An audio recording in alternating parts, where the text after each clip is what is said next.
It's the Locked On Flyers podcast for Wednesday, October 1st. Your daily dose of Flyers news, analysis, and high quality content that's getting real close to a Flyers roster, Russ.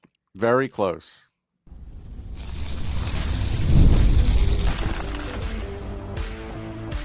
Your Locked On Flyers, your daily podcast on the Philadelphia Flyers.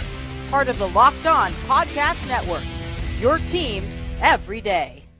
Hey there, and thanks for making Locked On Flyers your first listen every day. I am Rachel Donner. I've been podcasting about the Flyers, the NHL, and hockey for a decade, and I'm here with prospect expert and Flyers credentialed reporter for 20 years, Russ Cohen.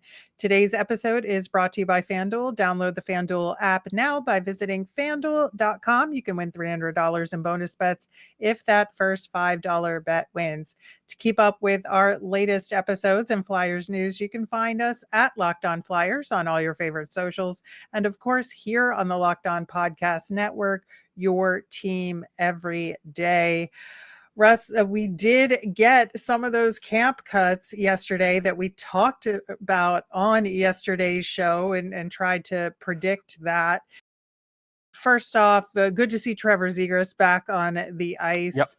At camp and participating fully there and talking about those cuts that we discussed. Helge Grans cleared waivers, so he was on the official cut list. Anthony Richard was put on waivers, so he'll get added to the official list once that goes through today, ostensibly. And when we talked about who it was looking like wasn't going to make it, the list was pretty close to what we had said it was going to be. And there were clues earlier in the day based on who was in the secondary group versus who was in the primary group. That's always the main indicator there at training camp. And, talking about the goaltenders, we had said it was time to get Kolosov and Bjarnason set up in Lehigh Valley and get going and participating in their camp, that was really important, not just for the Phantoms, but for their development to get more reps and get in those preseason games as well. And of course, they were sent down. Yeah, I mean, I thought maybe Gendron could get another game, but I knew he was eventually going to go down. I really thought they'd all go down except for Gorbenkin, and I still feel that. And then you got the Jet Luchenko problem, but nobody, looked good enough to be able to play on the Flyers full time. And I think that's the part of this that everybody has to sort of reconcile. Like, the coach saw that. So again, he's a new coach. And so as a new coach, he doesn't want to have like 6-7 guys to worry about for 2 spots while he's trying to get this regular lineup in order, because it's not in order. And so you knew he was going to do this. And so, yeah, these other guys might ride until the end now. They may still make a decision on Jet Luchenko at some point. And then we'll see. I mean, I think Abols, still is in the lead of all of them. And then maybe Gorbenkin has a shot. And then after that, again, if it was up to me today, and that's how we do this show, I would not put Jet Luchenko on the starting roster. But it's not today, so we'll see. Right. And that's on the forward side. And so if you look at the cuts that were made, we saw Denver Barkey, Devin Kaplan, Gendron, who you mentioned, and he was one of the 2 guys that we thought might stick around for one more game, but agree that they were, going to be sent down. Carson Duarte and Peterson were in non-contact in practice, and, they were on the list as well. And then you have on the blue line side, we thought Emil Andre might get another game, but that's it. We knew he wasn't. But yeah. And, one of the things we talked about in that second Boston game was the fact that he was on power play 2 and not power play 1 in a game with mostly prospects. That was a decision-making game. That was an indicator that they didn't really trust him, which was really unfortunate. But I think, he was going to go down anyway. So there's that. But Bump was sent down. McDonald was sent down. We talked about Helge Grans, not really living up to that potential. And then Ty Murchison, right, of course. And, when we're talking about those camp battles, to get close to that final roster, Rick Tocchet indicated yesterday that he ideally would get as close as possible on Thursday, but by Saturday's game, he wants that roster locked Right. down, because whoever's going to be the starting roster for opening day, he wants to play in that last preseason game, which is the right thing to do. So, It is. and there shouldn't be any questions left There's not a at lot that of battles point. left. I mean, let's be real. There's not. Right. And I think Abels is to your point, the one guy that's a sure thing, right? And Yeah. we talked about that yesterday and everything that he's done right. And one of the things that Tocchet talked about yesterday related to him was, he's not getting a ton of extra minutes. He's getting the right number of minutes that he should get in Right. the role that he would have. That's his role.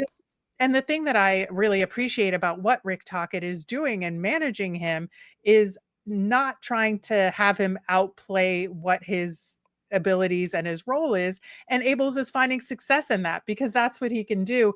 And even being tired, even playing all these games, he's managing to get on the scoreboard. And that's all you want, because you have to get depth scoring Yeah, of sometimes, right? course.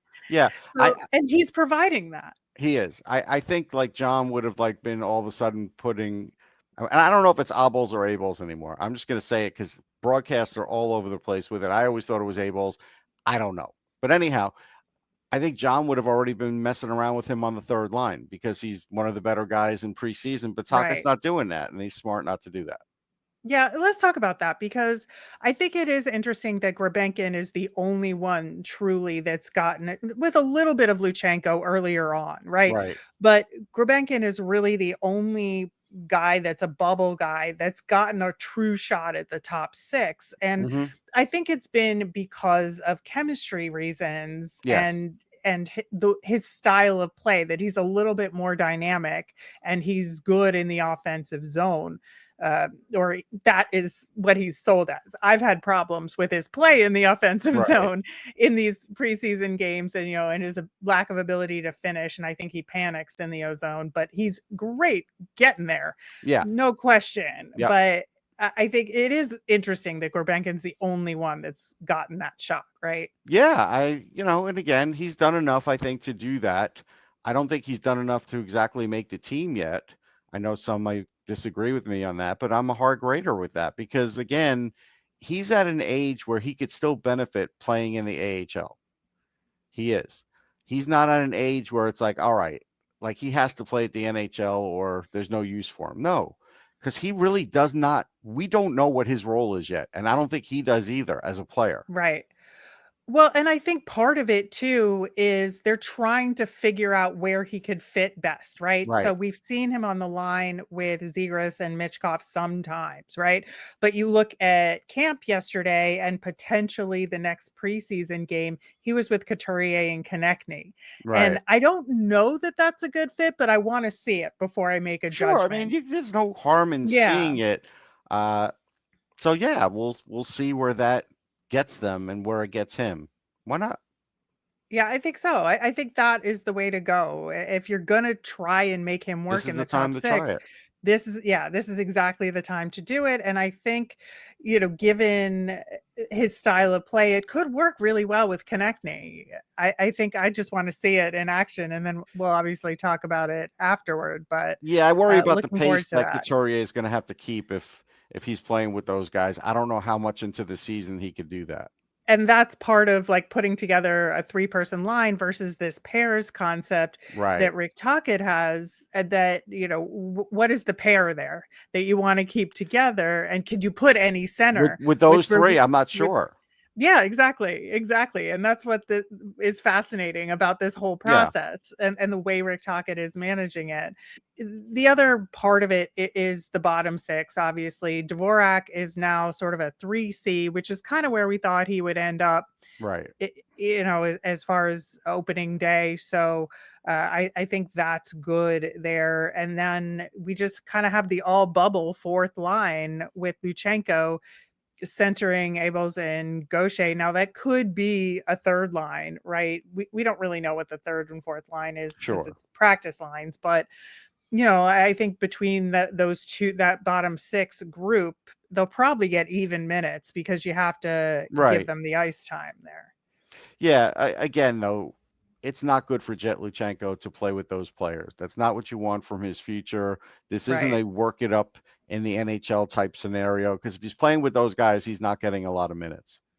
Right. And I think it's good that Jacob Gaucher is getting It the is. shot He's here earned too. that. I think so too. I think, he just is a really smart player. Yeah. And I think he's really heads up and he's always in the right place. And I think he's a really good guy to have in your bottom six. I Hmm. don't think he's, above that at this point, but I thought No. he earned the contract last year. He's just been a little streaky. So I want to see some consistency from him. Yeah, you want to see some more out of him. And if he could show that, then maybe he has a chance. Yeah, well, another guy that is going to make a real strong case for himself is Adam Ginning. And we're going to talk about him and the blue line and how camp is coming together at this point, coming up next. Most people can't name all their financial accounts or even what they're worth, whether it's 401ks, your properties, or your investments. And when you don't have the full picture, you can end up leaving money on the table. And that's why there is Monarch Money. It's an all-in-one personal finance tool, bringing your entire financial life together in one clean, easy-to-use interface on your laptop or your phone. Monarch is built for people with busy lives. If you've put off organizing those finances, Monarch is for you. It does all the heavy lifting. You can link all your accounts in minutes. You see clear data visuals, get smart categorization of your spending. You'll finally feel in control of your money. Monarch helps you notice an inefficient investment allocation. You can discover forgotten 401ks from past jobs. You'll save even more money that you can then turn around and reinvest. So don't let financial opportunities slip through the cracks. Use code LOCKEDONNHL at monarchmoney.com in your browser for half off your first year. That's 50% off your first year at monarchmoney.com with code LOCKEDONNHL. All right, on tomorrow's show, we will be previewing the second to last of the 7 preseason games back against the New York Islanders. And like we were just talking about, this is going to be a critical game where the final roster could take shape depending on how the lineup gets set up. And part of that will be the blue line. And I think it was really interesting how Rick Tocchet yesterday was talking about Adam Ginning and some of the other guys. But, Hmm. we have York and Sanheim, Sealer, and Drysdale are your top 4. We knew that. It was just really what the bottom pairing was going to look like as far as these camp battles go. And, he said about Adam Ginning that he's steady in certain situations. He needs a little more from him across the board, but that he is one of the better guys on the team in terms of responding to coaching and cleaning up his game as the preseason has progressed. And I would agree with that. And I think, he's been out there in the PK quite a bit and done very well at that, I would say. And Tocchet said that you need a penalty kill kind of guy in that 6th spot to have available for those situations, because that the bottom pairing gets fewer minutes and you can put them out there for special teams. Yeah, I honestly, I know this is probably going to surprise you, but I think it's between Jennings and Zamula. That's who I think it's, because Gilbert got signed to like a small signing bonus and a one-way contract. So I Right. think even if he's on the bench, it seems like they're going to carry 7 defensemen no matter what. And so I think it's between Zamula and Jennings now, because I don't think Zamula's played well at all. And I think at some point they wouldn't hesitate to either send him down or trade him, because I don't think Rick Tocchet has any ties to him. He doesn't, I don't think it matters. Well, yes and no, because if you listen to what he said at camp yesterday, he mentioned Zamula specifically and said that Zamula's in the 5 spot for him right now. And we have mentioned some shortcomings in Zamula's game. That not that he can't be a bottom pairing defenseman in the NHL, he can, but he has to be used in very specific situations. And I would say only on 5-on-5. Right? I would not put him out there on the PK or on the power play. I would keep him to 5-on-5. And then him mentioning that you need that PK guy in the 6th spot, like Jennings seems to be the perfect candidate for that Yeah, right but you have now. Juleson, and I Juleson's his know. Well, that's guy. the thing. So that's what I'm So saying. It's like, okay, it's if hard you're to really say gonna where it's going to end up. right, if you're really look, I get it. Juleson's really not a 5. Like I Yeah. get that. Yeah. Technically, Jennings could be your 5. It's not like Zamula's going to play on the power play anyhow. He should not. Right. He shouldn't play on So, any special teams, like I so said. I still think it's between Jennings and Zamula, and I would just not hand the job to him because when he got a lot of minutes, he's shaky. And again, I think he got by the last couple of years because the Flyers weren't very good and there weren't many expectations, and John didn't mind him. But I don't think that's a Right. reason to keep him around. Right. And Tocchet said specifically that he prefers having 8 defensemen on his team. It's better for practicing. Right. It's better for the rotation. It's better for, covering injuries. But that obviously that's Danny Briere's decision in terms of Yeah. the final roster there. But in a perfect world, he would have 8 defensemen on And he his might roster. do So it that. could be both, right? Right. He might do that. And then if he does the 8 defensemen, when we get to the mailbag, I'll talk about who's going to get axed if that happens.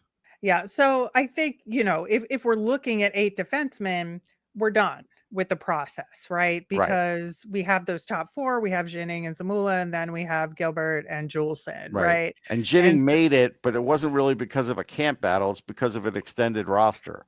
Like he played well. Like I'm not taking it away from him, but I wouldn't call yes that and a no, camp. though. It's not a camp battle. If you decide you're going to have 8, it's not a camp battle. You just filled out a roster. That's all you did to keep a guy there so he could practice and safeguard against injury. But that's not really making it. Like top 6 is making it. If he makes it and plays though on the regular, that's on the winning a regular camp is battle. making it. I don't think he'll play on Yeah. the regular. I mean, he Well, might, but I don't know. yeah, that's the thing. Is so Yeah. I think he can be considered winning a camp battle. And If he also there are other defensemen who we just saw get sent down that didn't fulfill what they needed to in order to make it. So I well, the don't know ruse that it here is he's there because of the shot blocking. That's the ruse. And we know that, and that's fine. partially, yeah. No, definitely. Like 100%. Like he can move the puck a little bit, but he's there for shot blocking. Yeah, and for the PK, for shot blocking, for his true defensive zone play. And that's absolutely true. He can move the puck through the zone, but Yeah. he's not an offensive guy at all. No. Like we know that. Right. But I do think that you can consider it a camp battle 1 because other guys just didn't measure up and fulfill the role that they were seen as to the best of their ability when Jennings has. Like I said, if he's a part of the starting 6, he did. If he's a 7 or an 8, to me, it's not winning a battle. That's just the way I feel about it. Right. So that's like saying Kolosov won a battle last year by staying on the roster as the 3rd goalie. Did he win a battle? No. Well, he did. Actually, he probably he did against Fedotov, right? Yeah. He won a financial battle so he could get paid as an Mm-hmm. NHLer. So if you want to count that as a win, go ahead. Yeah, I'm just relieved, honestly, that there isn't a goaltending battle here. Right. That we know what the situation is, whether for better or worse, we know That's a what the step in the right situation is. direction. It is. It is. Even if you're nervous about Urson, even if you don't think everybody has a right to be Lenore- nervous, but having 3 around was just bad. Right. And so I think in a lot of ways, to me, in a weird backwards way, the goaltending, I'm actually like less concerned about it. I'm concerned about the execution on the play on the ice, but I'm not concerned about managing the goaltending, which was a huge problem. And that looking at it like that, I agree with that. But that's as far as it goes for me. Right. And then as far as the blue line, that we were talking about, I think kind of knowing where we're at right now pretty solidly is a very good thing. You can say this is not a strong blue line in the NHL for sure, but I I'm think not like Jamie Drysdale's play. I mean, I'll just come out and say it. Cam York's fine. Right. We know what Cam York is. I have no problem. I still don't know what Jamie Drysdale is. You can call him a rover, and that's great, but how many rovers are in the NHL?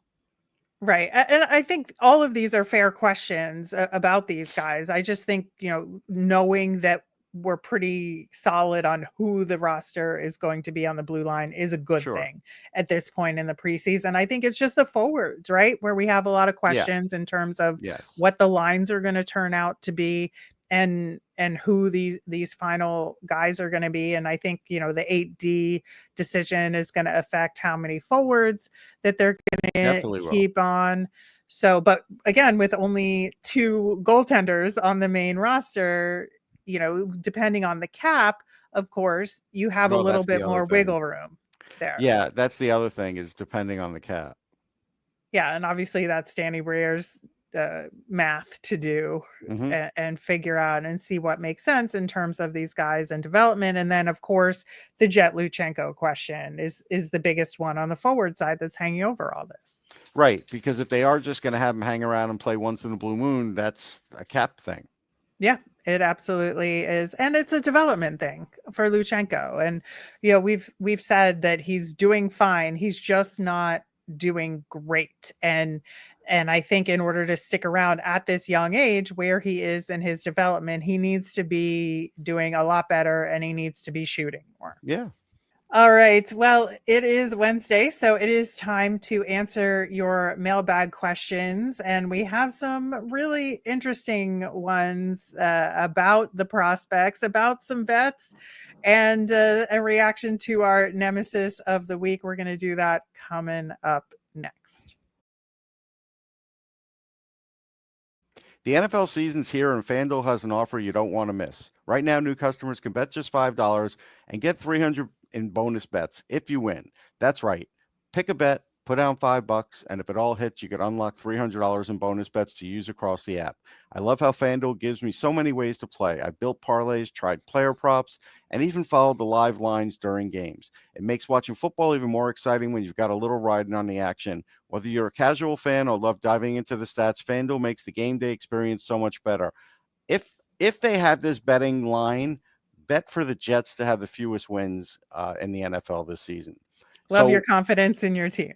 So what are you waiting for? Visit FanDuel.com to download the FanDuel app today and get started. All right, diving into our mailbag, we have a bunch of Joes asking questions. Okay, there's a bunch of Joes in the world too. Be specific here. So Joe DeAngelis commented, I was very concerned about how the Flyers' young players looked against the Capitals. It's preseason, they're young, I get that, but I've seen many young prospects look great in the preseason. Last night, for example, we saw Capitals young prospects do just that. Is it time to really question Flair and his staff of scouts? Well, the Capitals, we've talked about this, one of the gold standard teams in drafting and developing. Yes. They just are.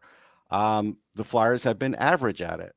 And the problem is when you're a rebuilding team and you weren't flush with a playoff roster to work with, you have to be better than average. So would I look at revamping that? Absolutely.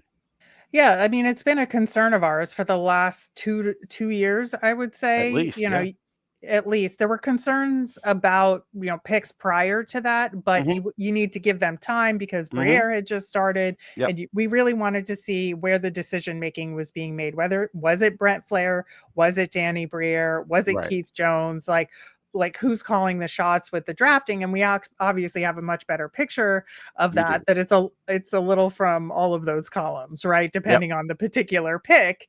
And so, each of those guys gets to put their stamp on it in some way every year. And in some ways that's a good thing because you want a breadth of voices around it. But in some ways it's a bad thing because you kind of want a system and a more clear pathway toward making those draft day decisions. So I think, it's always frustrating for me to say these words, but we'll know the answer in 2 to 3 years. Well, we know the answer already for some of these drafts. For some of the drafts we do, right? And that's been the problem. But knowing how that drafting and developing is fitting into this rebuild plan that Danny Briere is very clearly managing and spearheading, more singularly than I think the drafting process. I think that's when, the rubber meets the road. We'll know in 2 to 3 years where we are. Now, I do think there's a world where decisions are made about the drafting a little sooner than that. But I think we won't know that until late next season at the earliest. For sure. John sent us an email. At this point in the rebuild, what purpose or role does Nic Deslauriers serve? Would you expect a regular spot in the lineup for him? That is an excellent question. Well, I have an answer for that. And that's what I was hinting at earlier in the show. If they're going to run 8 defensemen and they're going to have Jet Luchenko kind of playing once in a blue moon, then you can wave goodbye to Nic Deslauriers. There's no reason to have him. Because at that point, there's just, you just send him to the AHL or buy him out, give him the option, and that's it. The other night he was out there against the Bruins first line. It was ugly. Like, it was just ugly. And so, like, where is the team at with him? If it's just protection, it's just not enough.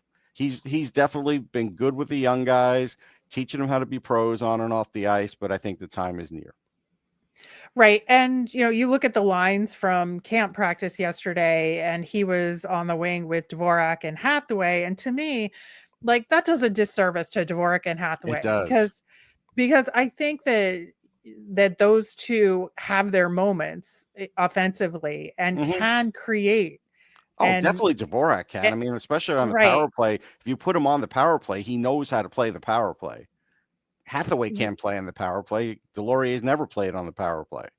Right, but I'm saying a 5-on-5. No, I know. If but I'm just saying, have a line with Dvorak and Hathaway, I want somebody who can give a little more. Yeah. Like an Abels. I want Abels on that third line. Yeah. In this situation, not that I think Abels is necessarily, a third liner at this point, but he's been doing the work. And I think the team can't get hung up on the fact that Nick's a good guy. Like, he's a great guy. He's so nice. And it's irrelevant to the conversation. Yeah. I'm just like, oh, okay, Deslauriers in this game, we're gonna get a fight out of him at some point. Like, in 7 minutes. Pretty much, like, it's just So I think it is an interesting pivot point on Nic Deslauriers and where he is. For sure, John. At Mr. Bone 009 commented, I love Noah Cates. And I just wanted to bring that up because I love Noah Cates too. And I think it's important to mention. We all like Noah Cates. We do. Versatility is terrific.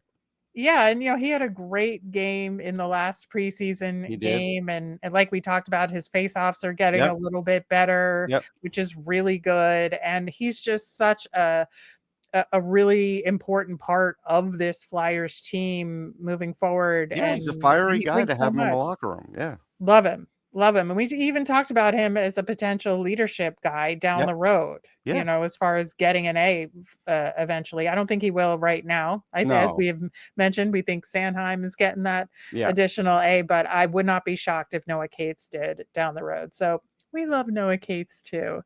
Our other Joe here, McCloskey, on the goaltending commented, Urson has not proven to be a number one. Vladar is also a backup. Kolosov has played very few games in an NHL rank.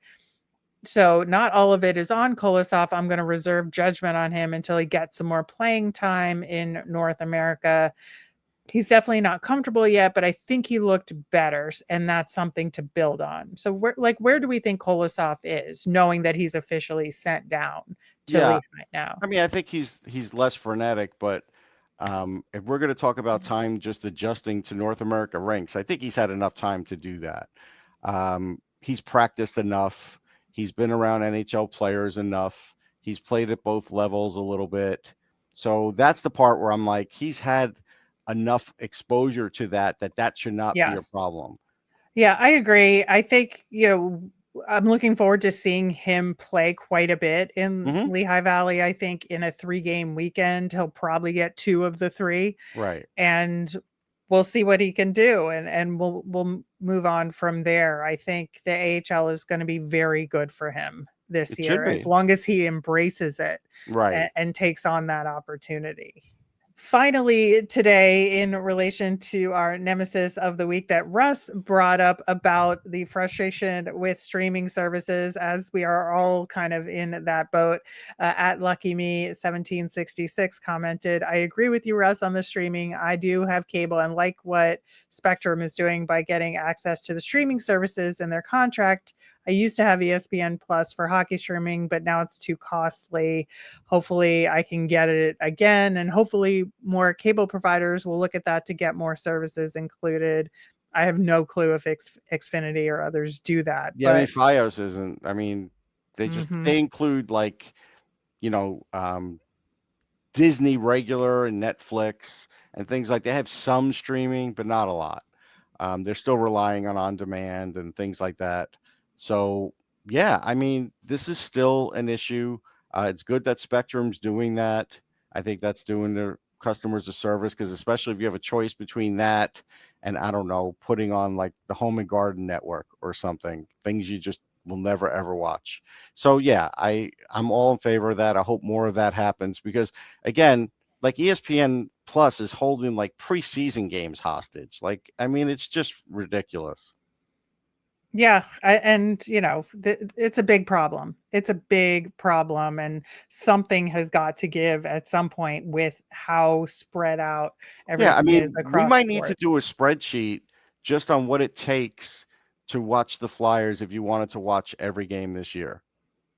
Oh, I've done it in the past, and It's I worse hesitate to now. do it. It's worse now, and it's a mess. But we'll figure it out. We'll muddle through Yeah. as we do, and that will, of course, do it for today's show. Thanks so much for listening and for all your questions out there. On tomorrow's show, we're going to talk about that Islanders game and a roster that's pretty close to what we're looking at Real for the close. Flyers puck drop on the regular season. As a reminder, we always want to hear from you. If you've got thoughts on that final roster, these last camp battles, send us in those questions or your thoughts to any of our socials at Locked On Flyers. You can email us at lockedonflyers@gmail.com or comment on our YouTube channel. I'm Rachel. I'm on Blue Sky and Twitter at rmiriam. That's RMIRIAM. I'm Russ. I'm at Sportsology on the same socials, SPORTSOLOGY. Thanks for making Locked On Flyers your first listen. Today, for your next listen, check out the Locked On NHL podcast. It brings you the daily league-wide stories that matter most with local coverage you love from Locked On. I am on the Friday show. You can find it on YouTube or wherever you listen to podcasts. Have a great day, everyone.